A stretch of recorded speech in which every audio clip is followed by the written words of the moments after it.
आपको बता दें कि जन स्वराज प्रमुख प्रशांत किशोर ने कहा है कि बिहार में मुकाबला पूरी तरह से त्रिकोणीय हो चुका है। जनता एनडीए और महागठबंधन के उम्मीदवारों के बारे में जरूर जानना चाह रही है, लेकिन उससे कहीं अधिक उत्सुकता उन्हें जन स्वराज के प्रत्याशियों को लेकर है। असल में मुकाबला इन्हीं तीन मोर्चों के बीच सिमट गया है। 100 में से 90 से 95 वोट इन्हीं के बीच बंटने तय है। बाकी दल तो अब समीकरण में ही नहीं है। जनता का मन बन चुका है, अब बदलाव होना ही है। बीजेपी और एनडीए की सत्ता से लोग ऊब चुके हैं। सवाल अब इतना है कि क्या राज्य फिर से पुराने 15 साल के जंगल राज में लौटेगा या जन स्वराज की नई व्यवस्था स्थापित हो गई?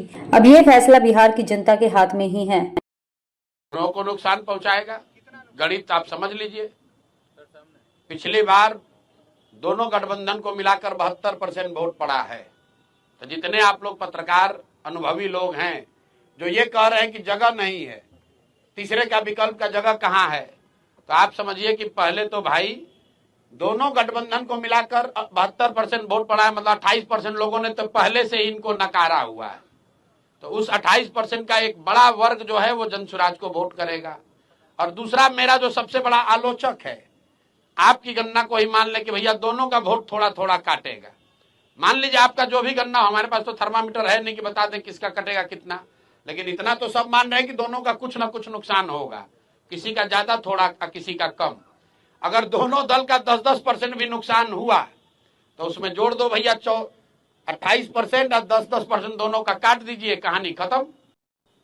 आपको लग रहा है कि भैया ये अरे ये कैसे होगा, हमको दिख रहा है कि इससे आसान तो कुछ है ही नहीं।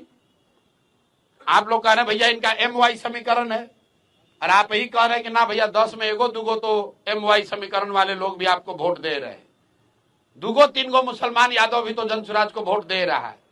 तो भैया अगर दूगो तीन गो मुसलमान और यादव वोट दे रहा है तो 10% वोट उनका गया। आप कह रहे हैं एनडीए का ज्यादा कट रहा है, तो 10% से ज्यादा उनका जोड़ दीजिए।